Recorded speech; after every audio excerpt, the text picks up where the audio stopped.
Hello everyone, welcome to Game Dev Talk number 4. Today I want to cover things I wish I knew before I got started. Kind of important. If anything on this box, in this tutorial is not your thing, gonna have to think twice about doing some of this stuff.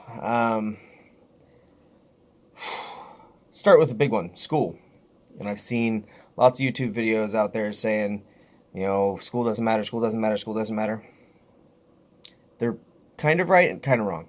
So, you need to have a solid programming foundation before you even consider doing this.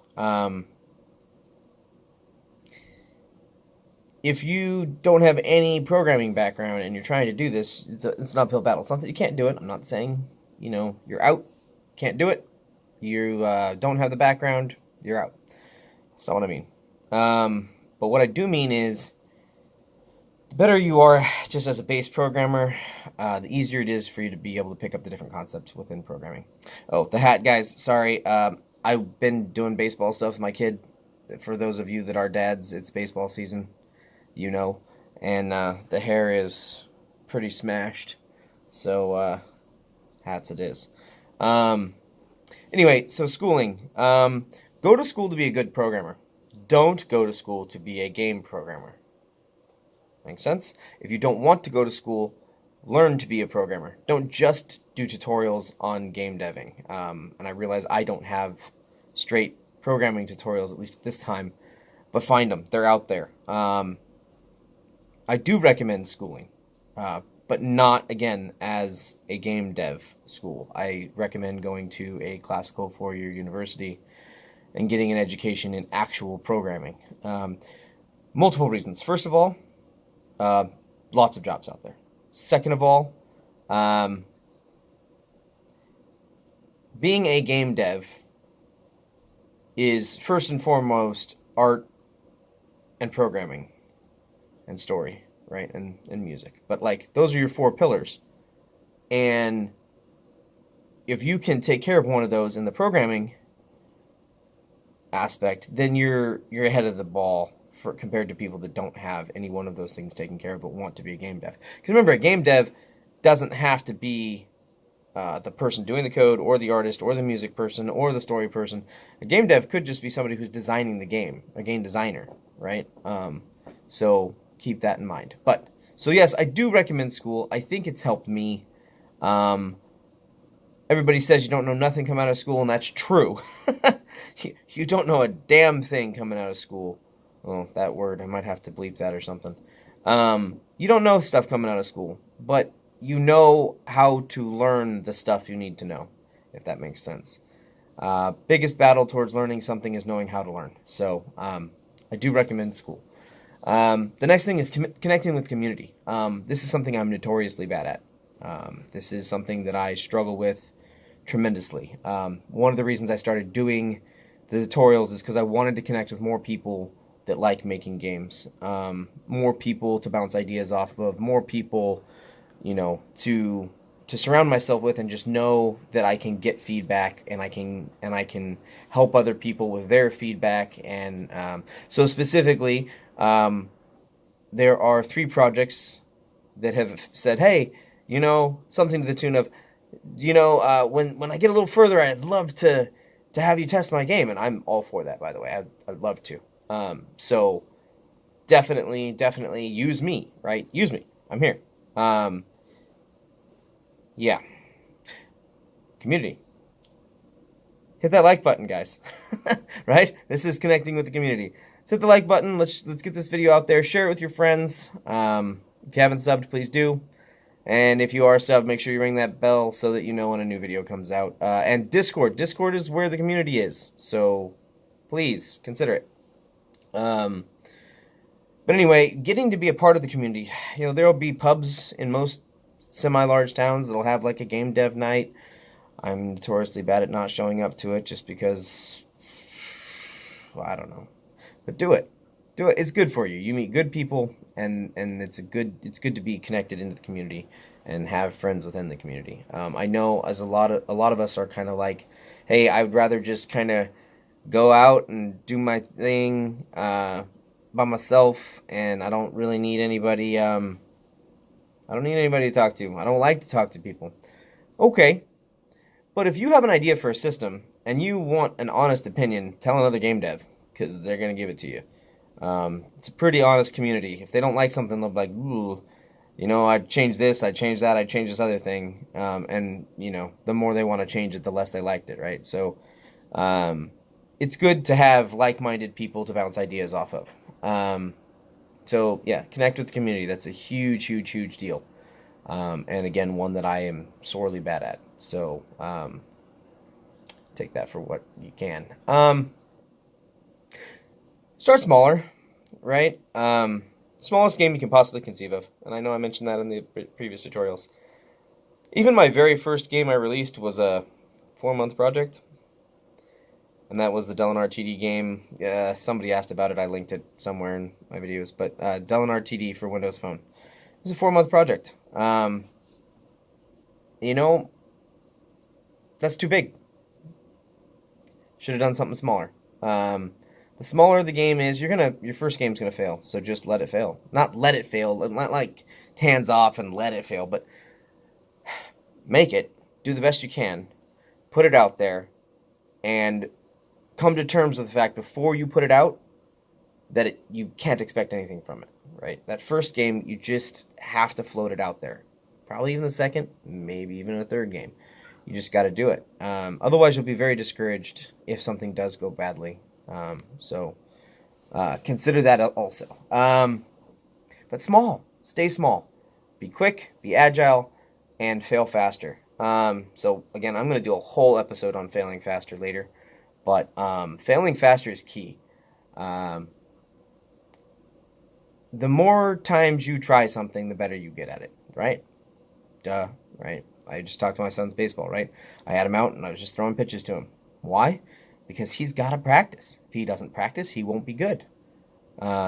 So we get out there, we work together. We work together and we fail faster, right? Every pitch is a chance to fail. Every pitch is a chance to fail. 50, 60, 100, 200 pitches later, he's doing better, right? Same goes for game deving. Problem with game deving is if it takes you 2-3 years to make a game, how many games are you going to be able to make in your career? Not many. Okay? So, on that note, with start small and fail faster, do game jams. Absolutely, positively do game jams. I am considering streaming game jams, so tell me if you'd like that. I can't do it now, but potentially in the future I'll have a time period where I can just completely stream an entire game jam, start to finish. Consider it. I think you should do them. Oftentimes game jams are 3-4 days, sometimes they're a week. A long game jam is 2 weeks. So if you're making a game in 3 or 4 days, or at the most 14 days, how many games can you make in your lifetime? Well, the answer is a ton. You can make hundreds of games at that rate, and you'll learn quickly how to take your ideas and make them happen better, faster, and more efficiently. As well as you'll find artists to work with, you'll find sound engineers to work with, you'll find story people to work with. If you cover those bases on your own, great, congratulations. That's just not me. Some of you are going to be much more talented in areas that I suck at. So, find the people that fill the roles that you aren't good at. But game jams is the way to do that. Game jams are wonderful, wonderful tools. I would recommend that if you are serious about getting into being a game dev, then you need to probably do 10 game jams before you even consider trying to take on investments or trying to, blow your life savings in this. Do the game jams because oftentimes they're weekends. So like you get off work on Friday and you just hammer out for 3 days, maybe even take a day off work or whatever, but it's one day. And now you have something that you can put out. So game jams are huge. And if I'd have known that to start with, I would have done tons of them. Do them while you're in college. Do them when you get out of college. Do them all the time if you can. It gets hard when you're in the middle of a big project, but even then, you should. I was going to do one, I think in August is what it was, but my group kind of fell apart, so I didn't end up doing it. But I do try to do one a year, and from now on, I'm going to start publishing those Game Jam games. Okay, then the next thing. This segues straight into the next thing. Publish everything. And then you're going to be like, oh, but it sucked. Why would I publish that? Well, you need to publish it, or you can't figure out if you did well or not, right? You want brutal honesty? Ask another game dev. You want almost cruel honesty at times? Ask the public. They'll tell you. Game jams force you to keep a small game.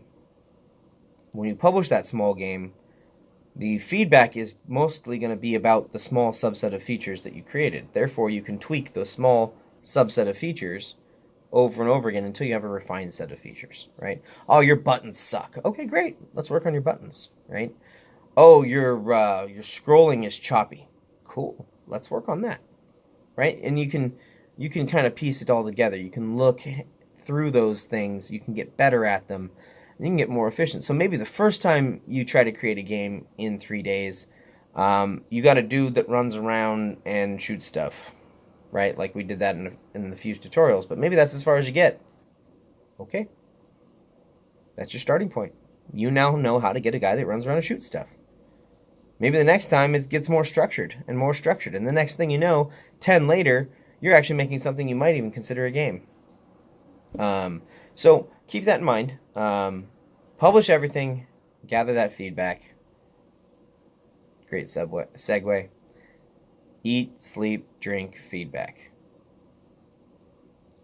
It sucks to get feedback sometimes, especially when it's kind of almost too honest, or when it's...